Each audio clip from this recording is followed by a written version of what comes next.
Hey everyone, I'm Lindsay of Team Balmert, and I want to welcome you to episode number 4 of The Update, which is our weekly video podcast to help you stay upbeat and start your week off on a positive note. If you want to watch this podcast live and chat with us during it, wonderful. Tune in on our Facebook page here at facebook.com/Team Balmert every Monday night at 9 p.m. Eastern. The audio replay of this podcast will be available on soundcloud.com/Team Balmert. And if you're not live with us, but you're catching the video replay on Facebook or YouTube, leave a heart emoji in the comments below so that we know that you're here with us and that you saw this week's episode. So we encourage you to ask questions and comment as much as you can throughout, and we'll get to answering any questions and responding to comments at the end of the episode. So let's start with tonight's topic. And one day. What? You'll have that intro memorized. Yeah, one day it'll be memorized. You're right. I do read it. Sorry. Yeah. Cheating. Oh, well, whatever. But yes, one day I'll have it memorized. Anyway, tonight our topic is something very near and dear to our hearts. And it is dealing with a child who is medically fragile, I guess you could call it. And we would not be doing this justice if we weren't using our platform here that we have to discuss Ryan's heart condition and bring to light what a congenital heart defect is. So that's what we're going to kind of talk about tonight. Yeah. And I mean, there's a lot of people. Our following is growing every single day. So we feel that we need to chime in every now and then and kind of just share our story. So for those of you that know our story and have been with us since the beginning, thank you so much for your support. For those people that are new to our journey, you may not know this about us. So this is a story that means a lot to us. So we're about to get very, very vulnerable with you guys. So right. Yeah. I mean, Ryan is the reason for this starting. We would not be doing funny videos, or none of this would have started without Ryan and being diagnosed with a congenital heart defect. It just wouldn't be that way. So I just want to kind of just recap our whole story and just kind of go into everything. Comment, maybe you have, a child with a congenital heart defect. I know a lot of the heart moms listen, and I'm grateful for that. But, or maybe your child dealt with something else. Maybe you're dealing with something else. Just chime in as much, if something relates to you, let me know. I'm going to talk about my pregnancy kind of. If something relates to you, you went through something similar, let me know. But, Gavin, when we got pregnant with Gavin, we had been married for a year, and it was really easy. We decided in June we were going to start trying, and July we were pregnant. Yeah, buddy. So no practice time for Chris. No. My boys are ready to go. I guess so. And we were a lot younger then. But, I had no complications. Gavin was it was an easy labor. And I shouldn't say easy labor. It was an easy pregnancy. And the labor itself, not so much. Labor was awful with Gavin. I went past my due date, and it had to be induced, and that was the worst. Like, Chris thought it was, I'm going to be induced at 8 in the morning, and we're going to have the baby at noon, and we're going to be on our way. I made a tea time. Yeah. I made a tea time at like 2 o'clock. I was like, I'm about to pop out this kid. I'll meet up with you guys later. Not the case. I mean, it was up all night. It was horrible. Throwing up all night. It was the worst. His heart rate would drop, mine would, rate go higher, and then, my heart rate would drop, and then his would, it was just a whole mess and back and forth, whatever. So anyway, we finally had Gavin, and I pushed for like 2 hours, and I couldn't really, I couldn't feel when I could feel like when I was supposed to push, but I just was nothing like when I had Ryan. But anyway, we'll get into that. Anyway. Gavin was healthy. Yeah, Gavin was healthy, and no complications with him. Completely, everything good. There's a few things with Gavin, as he's growing up that we're noticing. He was kind of a late talker. He's got a little bit of social anxiety, and some of it, he had some anger issues, but I think that mostly dealt with he wasn't able to get his words to tell us how he was exactly feeling. And he's a little bit more on the sensitive side. If you meet him out in public, he's very shy, but you see him in the videos, he's super outgoing and not the same kid, basically.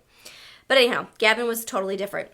So we tried for baby number 2 for about a year and a half. So needless to say, it was not as easy the second time around.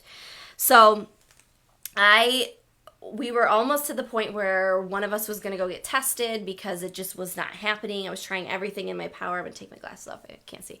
I was trying everything in my power to, get pregnant. I was eating healthy, blah, blah, blah. So I gave it the last ditch effort, and I did. Well, I lost 45 pounds. You did. You lost weight. You did. You did a workout hardcore. Yeah. And you lost a lot of weight. So I did Beachbody's Ultimate Reset, and that honestly worked for us. I think the first time. Yeah, I mean, it came down to us being out of shape and unhealthy. Right. And yeah. In hindsight, yeah. So that's what it was. We weren't having a kid because we were out of shape. Right. And I think we were going through way too much stress because we were out of shape. Right. That I think that played a huge. And people that have tried to get pregnant, how it is. Like the more you stress about it, the more it's not going to happen. And I think that was a huge thing. So, I did the reset and I finished that the beginning of June. Yeah, it was just getting healthier. Yeah, the beginning of June of 2016. And I finished that. And then now I know I was pregnant at the end of June because it was July 4th and I wasn't feeling right. And I found out shortly after that I was pregnant. So it happened really nice, in fast. Yeah. So of course, this was a scary pregnancy. I mean, obviously 10 weeks in, you're waiting to get the official word that you're actually pregnant. So I did all my blood work and everything. They found that I had a deficiency in iron and that I had to take vitamin D. So I was already out of whack. And then they obviously give you the opportunity to take the 3-screen, I don't know exact words, what it's called, but the 3-screen test where they test for different genetic disorders and Down syndrome being one of them. So, of course, they warn you things can come back and you just go from there. So we did get the news that it came back positive for Down syndrome. So I remember getting that call because I was at work and I freaked out and I called Chris right away and told him what the deal was. And I remember you freaking out and oh my God, I don't know if I can do that. Because when you get that news, it's very shocking. But obviously you would do Obviously, that. I know. Don't make me. I'm not. I'm just saying, but I'm getting into that. So anyway. And then I called my mom, and of course I was very upset about this. So they gave me some options of what I could do. There were 3 different things. So of course I chose blood work because that was least invasive. So I did some blood work, and they had to wait 10 days to get the results back. And that was the longest 10 days of my life. I was so sick. I was so stressed out. It was not a fun time of my life. It was the worst.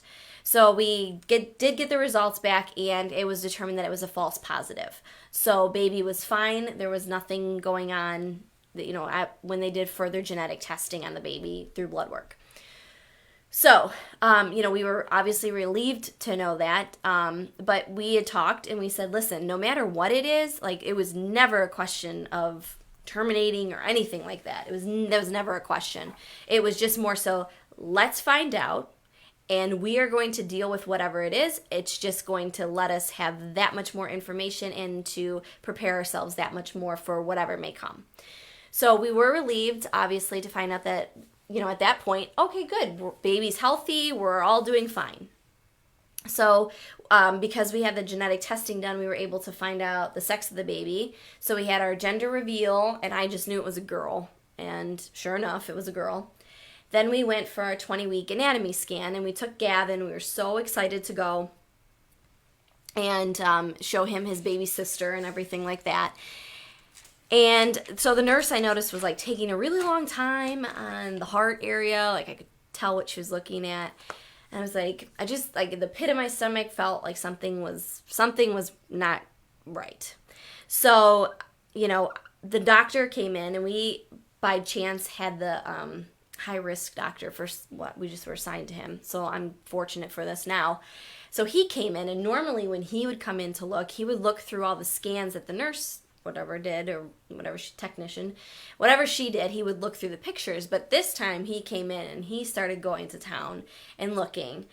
And he was really quiet. I remember him it was quiet for like a good 15, 20 minutes. Like nobody's saying anything, like what's going on?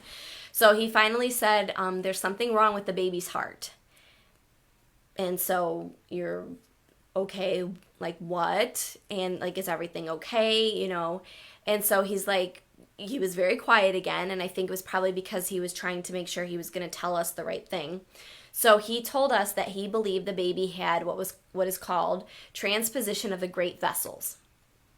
And so basically he explained that it was your pulmonary artery and your aorta are supposed to crisscross. Okay? And that's how a normal anatomy is. Well, Ryan's was with transposition, those were running parallel. So they were two complete circuits. Okay, normally your body's one circuit, right? When your blood's traveling through your lungs and oxygenated, deoxygenated, and we won't get into all of this. Basically, but anyway, her hoses were hooked up to the wrong spigots. Yes, exactly. Yeah. So it was creating two separate circuits. So she was fine inside. It was when she got out that the issues would happen. So he didn't really give us too much information. He told us, like, you really need to just go and see a pediatric cardiologist. So I explained to him how stressful it was going through all the testing with the screens. And so they were really excellent in getting us an appointment. We waited a week. It was a long week, but we did. We went to the Cleveland Clinic. They confirmed that it was indeed, they call it DTGA, and that is the transposition. So we got educated on that. And so we did lots of ultrasounds. They kind of planned that, hey, listen, a few days after the baby's born, she's going to need surgery because she's going to come out blue. And we don't really have much time when she's born. We have to get her on oxygen and get her on all these things. And a lot of mumble jumble medically that we were told, and we just had to go through. So one of the hardest things was finding out, like, when you have her, that you may not get to hold her, that we might just have to take her right away. It just all depends on how she is when she comes out. Fine. Cleveland Clinic did an excellent job walking us through everything, taking us for a tour. We had Ryann in the special delivery unit, which there's only like 100 and some births there a year. They don't do births at the main campus, only for obviously certain circumstances like ours. So we made a plan. I was induced at 39 weeks. It was amazing, like as amazing as labor can get, I guess. But I was induced, like my body just did the work. We went out on a Sunday night, did the whole like loosening up. We won't get into that. But anyway, did all of that. And Monday, my body just like totally did everything on its own. I felt things with her that I didn't feel with Gavin, that I know I should have. Had the epidural, and then things just kind of went like this really quick. Like my water broke, and then all of a sudden after that, she was coming. So, I think I did like 5 pushes and she was out. Like, I mean, she shot out I remember the doctor almost dropping her in the basket thingy. Like, I was freaked out. Like, oh my God. And he was impressed because I got her out so fast. So, that was really good. But anyway, she came out. They obviously took her over and checked her all out and stuff like that. Held her up so we could see her. Got her all cleaned up, did her vitals, all that kind of stuff. And the most exciting part was that I got to hold her. So, and Chris did too, which we were not expecting. So I got to hold her for a little bit, and maybe 5 minutes, and then they whisked her away. And then that's it. Everybody, there was like 5 million people in the room, and then all of a sudden, it's Chris and I. And the baby's gone, and everybody takes her upstairs. And it's like, okay, wait a minute. I just had a baby, like, okay. So I had to wait for the epidural to wear off, and then I was able to go upstairs, change, and then go upstairs and see her. And I'll never forget that, because that was the hardest thing ever, is to see your little baby hooked up to all of these monitors and wires, and you don't want to touch her because you don't want to move something, and you don't want to pull something out, and you don't want to rile her up because you're afraid if you rile her up that she's going to freak out, and it's going to trigger all kinds of stuff. And it's just a very scary thing to see at first. But, we we went in there, we let her know that we were there with her, and we stayed there as long as possible. Obviously, I didn't sleep well, so I knew I needed to go get some sleep. I had to check into my own room and take care of myself. So that was a struggle too. So I'm going back and forth from the hospital. I have to do my checks and make sure I'm okay and everything's healing right. And I'm trying to breastfeed on top of this. That was also very interesting and fun to try to freaking do. First time ever. So I'm going back and forth, back to her room. And we made the rounds so she was born on Monday. And then Tuesday morning we did our the rounds. And Dr. Preminger, who was her cardiologist, said to us, you know what? We were looking at the ultrasounds and I don't think she needs surgery. And she's like, but I'm going to come talk to you later. So we were like, what the heck? So she came and talked to us and she said, okay, so here's the deal. They reviewed the ultrasounds when I was pregnant and versus, her being born now. And because they were very, very surprised at how good her oxygen levels are. Normally people sit around 100, 98, 99, 100. And she was really good. She wasn't blue. So it came to be that Ryann didn't have DTGA, but Ryann was diagnosed with LTGA. So it's still transposition, except this time it just means that her chambers are flipped around. So basically, your small chamber of your heart pumps to your lungs and your big chamber pumps to the whole body, okay? Ryan's is flip-flopped. Her little chamber's pumping to her whole body. The big chamber is pumping to her lungs. So with that said, she's fine. She can live like normal, breathe every day. There could be complications as she gets older, but we were kind of just left with let's just wait and see. Let's monitor her and see how she's growing and developing, and if there's any issues, we will deal with them. So you go from being super prepared for your kid to have surgery 3-4 days old to now you're fine and you're going to step down, which was a whole nother mess, but that's a separate podcast for sure. But then you're thrown into step down, and then now all of a sudden you're taking this baby home. And then they say, treat the baby normally. How do you treat a heart baby normally? There's no way. Just let them do everything. It's still in the back of your mind that they have a heart condition and something can happen. But yet, look for all these signs. If she's turning blue and blah, blah, blah, well, that's not treating her normal then, if I'm looking for all of these things at all times with her. So we took her home. We had a few scares with her when we were home, but that was us getting used to having a baby. But she did great. Every checkup she had, pediatrician-wise, she was great. She had a little bit of jaundice, the bilirubin stuff, we had to take care of after she was born. But, other than that, she was healthy. She was great. So we went for a while on this whole wait and see thing. We started talking to a lot of heart families and, asking them and becoming part of groups and specific heart LTGA groups. And a lot of people were talking about how it's the different doctors that are experts basically with LTGA. So 2 names came up, which was Dr. Del Nido in Boston and Dr. Bove in Michigan at Mott's.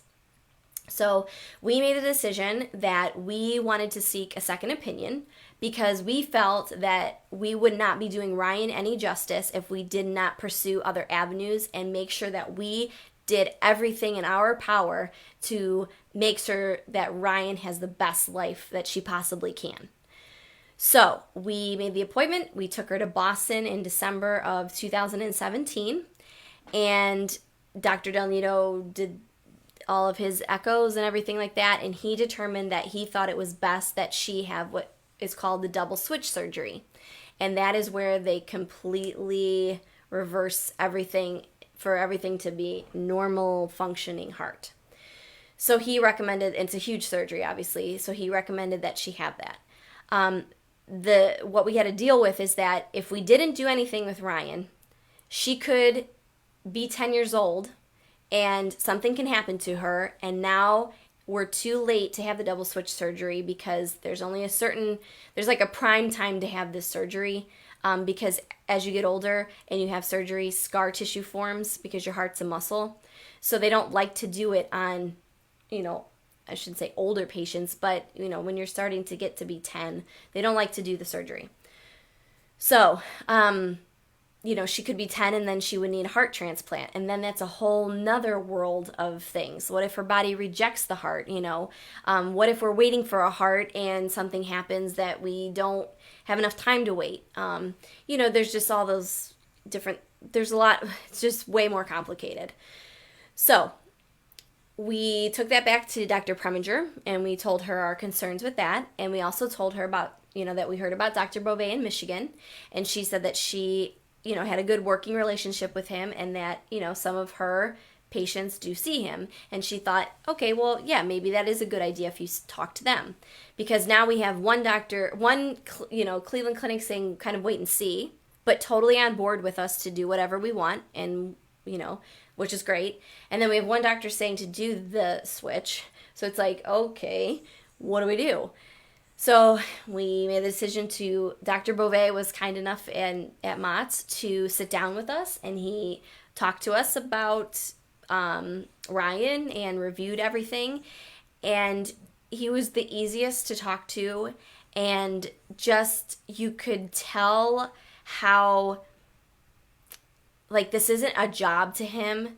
It was just way more to him than just a job and coming and fixing your kid's heart. He has invested in his patients, and you can see he has a true passion for his work. So we talked with him, and we made the decision, what we liked about Dr. Beauvais too was that, so Ryan has to have what's called a pulmonary artery banding surgery because her heart is not exactly ready to have the double switch surgery yet.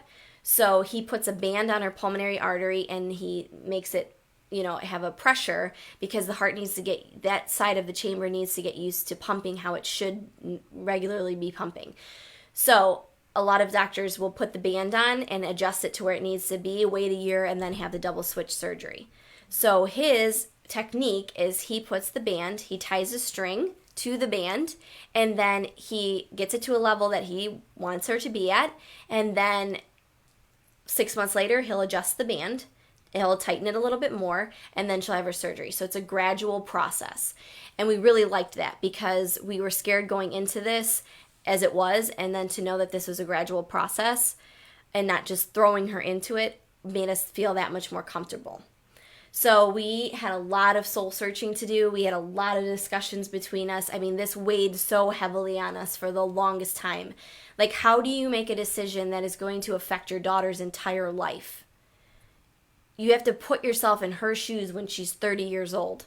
If we don't do the surgery when she's 30 and she's going to have kids, is she afraid of having children because of how her heart is going to act during labor? Is she afraid of dying? If we do have the surgery, is she going to be upset with us that we had it done? You're making a decision that it's easy for you to make a decision for yourself. Obviously, if it were for me, I would have done it. But I'm making this decision for Ryan that she's going to have to live with her entire life. She has to live with the scars on her chest, not me. So you have to think, so much thinking just went into it. And we always talk about those little people on your shoulders. And one of the little people that was on my shoulder was telling me, so Ryan's asymptomatic, which means she has no symptoms at all of her heart, being any which way or the other. She's totally fine, totally healthy, running around. So why take a perfectly, we'll call it, in quotes, healthy child and put her through the surgery? Fact of the matter is, she's really not healthy. Her heart is not the normal anatomy that it should be. So I had to move past thinking about what other people thought of our opinion. Because you know what? You're not our family. You are not living our lives. You're not walking in our shoes every single day. You don't have to deal with it. You don't have to look your daughter in the face every day and think about the decision that you made. So we had a choice to make, and we obviously thought it would be best. She's at the perfect age to have this done. She's feisty as ever, and we just thought all of those things, there's so many more positives to her doing this than there are negatives, and we went ahead and we did everything. So far in July of this year, Ryan had the PA banding done up at Mott's in Michigan with Dr. Beauvais. Things were wonderful. They're the nicest up there. We couldn't ask for anything better up there. And, Dr. Beauvais, he's a surgeon, like the top surgeon, okay? And he checked on her every single day to make sure she was doing well. Reviewed her stuff every day and made it a point to just come and talk to us and see how she was doing. And he said, how's my little doll doing? Like, just a genuinely nice man. And that's very reassuring when you're going through this.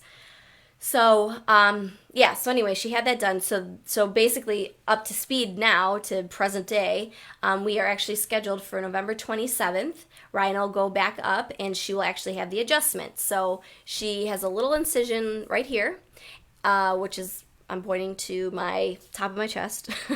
And he will cut that open and pull the string, which is connected to the band around her pulmonary artery, and that's how it tightens.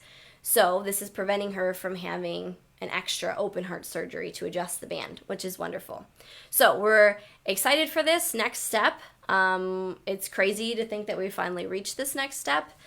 But so we're just planning ahead for that. And it's not that I'm excited to put my kid through surgery. That's not what I mean by that. But I'm saying I'm excited for this next step because I know that this is all part of Ryann getting to be better, I guess. And Ryann, you know what I mean? She's not going to be perfect, but who is? But I just feel that this is the best decision. Like, your mommy gut, like, totally works, and you just got to follow it. So she'll have this adjustment done. We'll do checkups every 6 weeks, which echo every 6 weeks to make sure everything's looking good. And obviously she's growing and the band's growing with her and adjusting. And then summer of next year, probably around July, she'll actually have the double switch surgery, and that's the major one. And they will put her on bypass, obviously stopping her heart because they're arranging things. So that'll be the scariest. That'll be the definite scariest surgery, for sure. Knowing that, just knowing, like, sitting in the waiting room and, like, knowing that they, sorry, I don't know why I'm getting, like, worked up thinking about it right now, but knowing that they stop her heart, and, like, that'll be scary. But the whole reason we started this whole, the upbeat movement is because we want to tell people, like, so many people say to me, wow, you talk about this and you're so strong. Like, how do you get through these things? And how do you do it? And you know what? We have Gavin too. We got to worry about him. So not only are we worrying about Ryann all the time, we're worrying about, how's Gavin going to feel about all these things? And, he's obviously very involved and, goes up there and he sees his sister and he loves her to death. But that's so much worry, and it's like, how are you so strong through these things? We don't have a choice to be anything but strong for Ryann. We started these videos and vlogging her entire journey so that she can see how much support she has. I can't imagine when she actually understands what the heck we're doing here, and she sees all of these comments on here. Oh my gosh, good news for you. I'm looking right now. Oh, God bless her. All these people supporting her and praying for her through these surgeries. I know the kind of girl she's going to be, and she's going to be so thankful for this. So we started the upbeat movement as a way just to say, like, you need to stay positive through any situation that life throws at you. Because the minute that you start letting negativity talk to you and eat you up, that's the minute that, what hits the fan, So it's really important just to stay positive and to stay upbeat through every situation and think of the positives instead of letting the negatives outweigh those positives. So I think that's what's really helped us, and we want to show everybody, no matter what you're going through in life, you just need to stay positive. I don't know if you want to add anything, but if you want to talk and add while I kind of like look through these things. But yeah, I see we got a lot of questions, and we can get to those off the video. It looks like we're out of time. So I know. I'm sorry. But we just appreciate all you guys' support, and again, for those of you that have been with us ever since the beginning, that means so much to us. For everyone that's new to our page, you guys know something new about our family. We have a medically fragile child, and we try to share that story in a unique way, in a way that is positive and upbeat, rather than letting the fear of the unknown and the scary situation that we have on our plate every single day, rather than sharing it in a way that's sad and like we don't share it to like we're not getting sympathy. Right, like we don't share it for sympathy. We want to share it as, it's kind of like our motivation to live life with greater appreciation.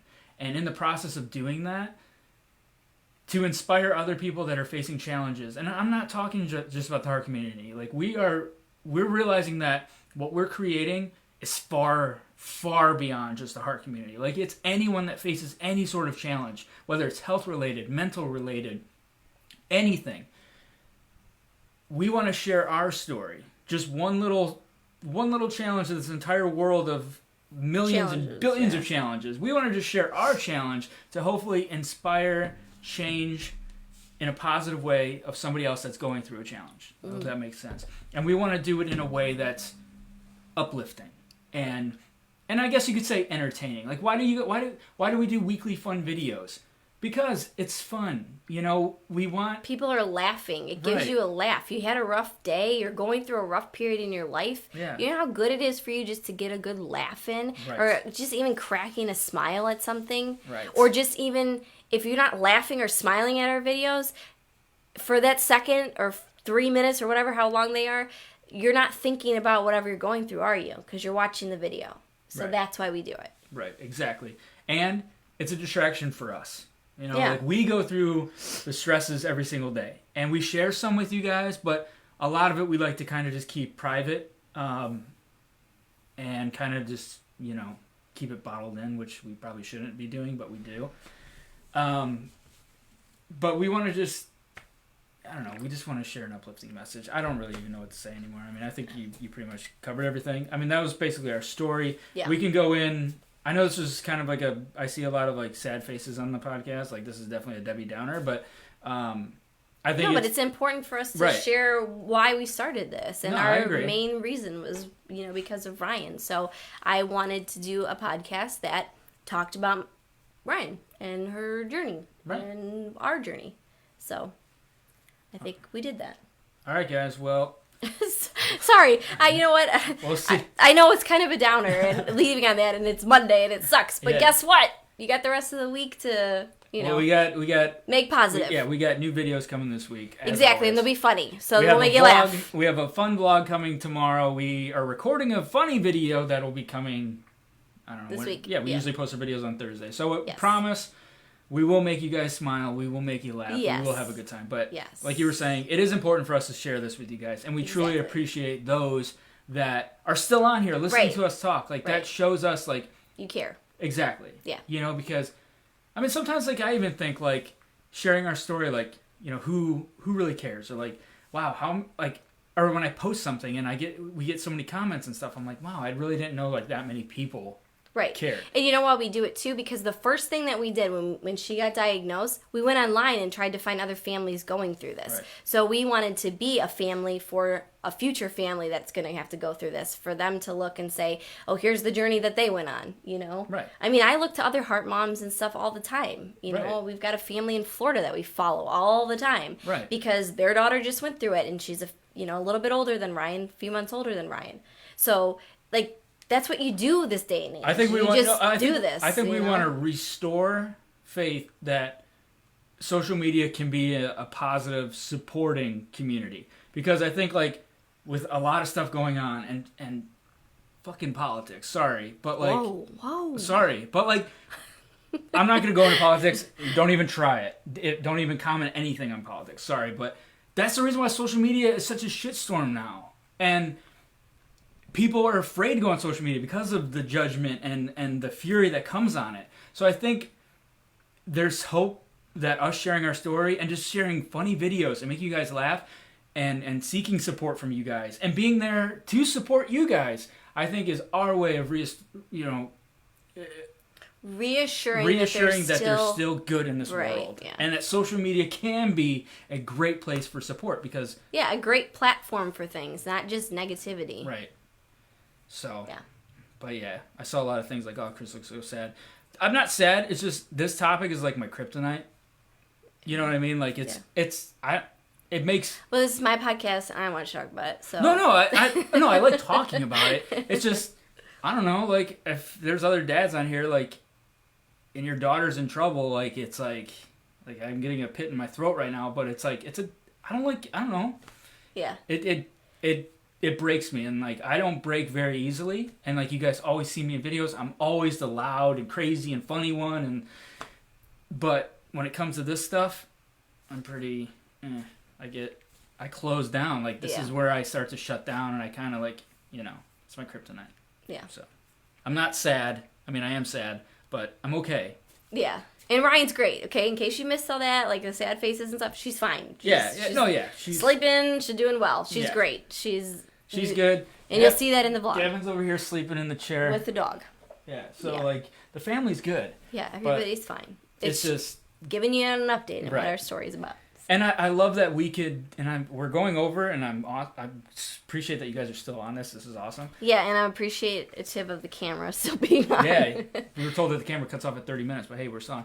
But no, it feels really good that we can be vulnerable with you guys and still get so much support, and like not always have to be cheerful and happy, even though we try to be. Right. It's nice to know like we're human. Like we need to decompress too. Like I know we put so much energy and focus into making you guys happy and into being there for you guys that sometimes we forget like we need support too. Like we need those moments where we have to be vulnerable. Like we have to get things off our chest.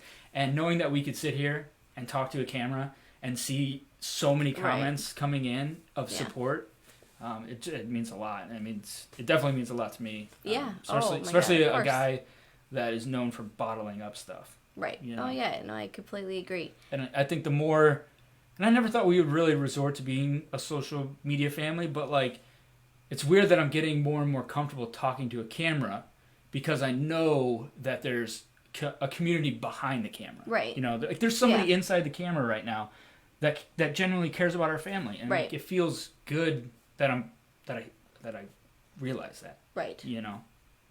Right. So. Yeah, I agree. And I love doing these things. I love thinking of like positive stuff, but yeah, we just have to share our journeys sometimes, and especially in these next few weeks coming up, because we got another one coming. Yeah, well, on the 20th, so the podcast will happen on the 26th because that's a Monday, but I'll be up in Michigan, so we're gonna try to make that work. It's somehow might not be exactly this setup, but we'll figure it out. Yeah, it'll be on. We'll be on. Yeah, we'll be in a hotel room. Ryan will probably be screaming and awake. And our anxiety level will probably be through the roof. And I won't make the mistake of giving her milk. Yeah. Such an idiot. But when it's 2 o'clock in the morning and you're not sleeping because your daughter's about to have open heart surgery the next day and you're freaking out and your mind's in a million places, you really don't think about milk being a solid and you just want her to sleep so you can close your eyes for 5 minutes. It's okay. You give her milk. It's okay. But I felt so bad. I felt terrible. I know. First thing I said to Dr. Bobet when he came out to talk to us, I said, I'm so sorry about this morning. A million times, yeah. So guess what? I won't make that mistake coming up. It's okay. She's not getting anything for like 2 days. I'm not going to feed her. Just kidding. I will, but.